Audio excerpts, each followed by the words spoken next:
नमस्कार, मैं doctor A K. Sinha, आनंद homeo clinic में आपका स्वागत है। आज हम सामान्य बीमारी के बारे में बात करेंगे, जिसे हम बुखार या ज्वर या फ़ीवर के नाम से जानते हैं। बात होती है कि ये फ़ीवर है क्या? आम तौर पर जब हमारे शरीर के ताप बढ़ते या घटते हैं, तो हमें ज्वर या फ़ीवर कहा जाता है। वैसे हमारे शरीर में जब बैक्टीरिया, वायरस और अन्य रोगाणुओं का प्रकोप होता है, तो हमारे शरीर में रोग प्रतिरोधक प्रणाली उस जीवाणु से लड़ती है। रोग प्रतिरोधक प्रणाली जब उस जीवाणु से लड़ने में असमर्थ होती है, तो उस स्थिति में हमारे शरीर में संक्रमण का प्रकोप होता है और हमारे शरीर का ताप बढ़ जाता है, जिसे हम बुखार कहते हैं या फ़ीवर कहते हैं या ज्वर कहते हैं। सामान्य इसका कारण क्या है? इसके कुछ सामान्य कारण हैं, जैसे संक्रमण, बैक्टीरिया, फ्लू, निमोनिया आदि का जब प्रकोप होता है, तो हमें फीवर आती है। अगर कोई कॉम्प्लिकेशन डेवलप हो जाता है, जैसे घाव, तो हमको बुखार आएगा। अगर हम सर्द गर्म में चले जाएंगे, तो हमको बुखार आ जाएगी। अगर हम पानी में भीग जाएंगे, तो हमें सामान्यतः बुखार आ जाएगी। ये कुछ कारण है जो सामान्य बुखार के कारण है। अब इसका लक्षण क्या होगा? लक्षण में पहला है कि कपकपी होगी, शरीर सुस्त रहेगा, तंद्रता आएगी, प्यास नहीं लगेगी, भूख नहीं लगेगा, मुंह का स्वाद फीका रहेगा, बेचैनी रहेगी। ये सामान्य लक्षण है। अब हम बात करेंगे कि होम्योपैथ में कौन कौन सी मेडिसिन हम उपयोग करके इस सामान्य बीमारी को ख़त्म कर सकते हैं। तो सामान्य बीमारी को ख़त्म करने में होम्योपैथ की कुछ मेडिसिन उपयोगी होती हैं, जिसमें है एकोनाइट, ब्रोनिया, बेलाडोना, फेरमफास, जेल्सीमियम, इपिटोरियम, बेप्टिसिया और कैमोमिला।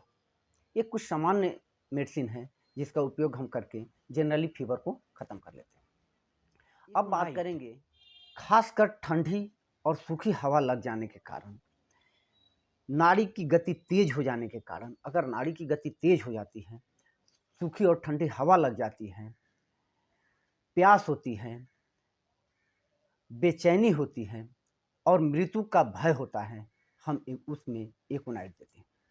ब्रोनिया, ठंडी हवा, सुख हो, शरीर में दर्द हो, मुंह सूखा रहे, प्यास लगे, तो हम उसमें ब्रोनिया मेडिसिन 30 नंबर 2-2 बूंद 3 बार दें। अगली मेडिसिन है बेलाडोना।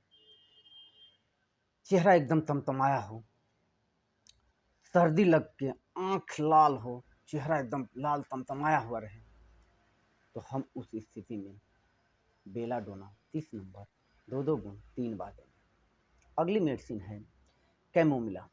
जब ज्वर तेज हो, माथे पर पसीना हो, एक गाल लाल और गर्म हो, दूसरा गाल लाल ठंडा और पीला हो, तो हम इस सिम्टम के आधार पर हम कैमोमिला 30 नंबर 2-2 बूंद 3 बार देंगे। अगली मेडिसिन है डलका मारा। जब हम बारिश में भीग जाते हैं या किसी कारण में खेत में काम करते हुए हमको ज़्यादातर नमी वाले जगह पर रहना पड़ता है और उसके कारण हमारे शरीर में थकान और बुखार की सिम्टम आते हैं, तो हम उसमें डलका मारा का प्रयोग करेंगे। अगली मेडिसिन है पल्साटीला। जब हम कहीं गरिष्ठ भोजन कर लेते हैं, स्पाइसी फूड ज़्यादा मात्रा में कर लेते हैं और तब हमें अब बुखार के सिम्टम आते हैं, अगर हमारे शरीर का ताप बढ़ जाता है, सुस्ती होती है, बेचैनी होती है, तो हम उस स्थिति में पल्साटीला 30-30 नंबर 2-2 बूंद 3 बार देंगे।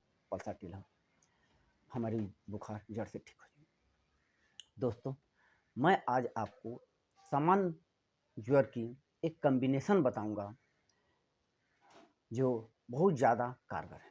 इसमें 5 दवाएं हैं: एकोनाइट, बेलाडोना, ब्रोनिया, जेल्सीमियम और फेरमफास। इस पांचों दवाओं को हम लाएंगे और पांचों को बराबर बराबर मात्रा में मिला लेंगे और उसके एक एक बूंद एक एक घंटे के अंतर पर रोग की स्थिति के आधार पर देंगे।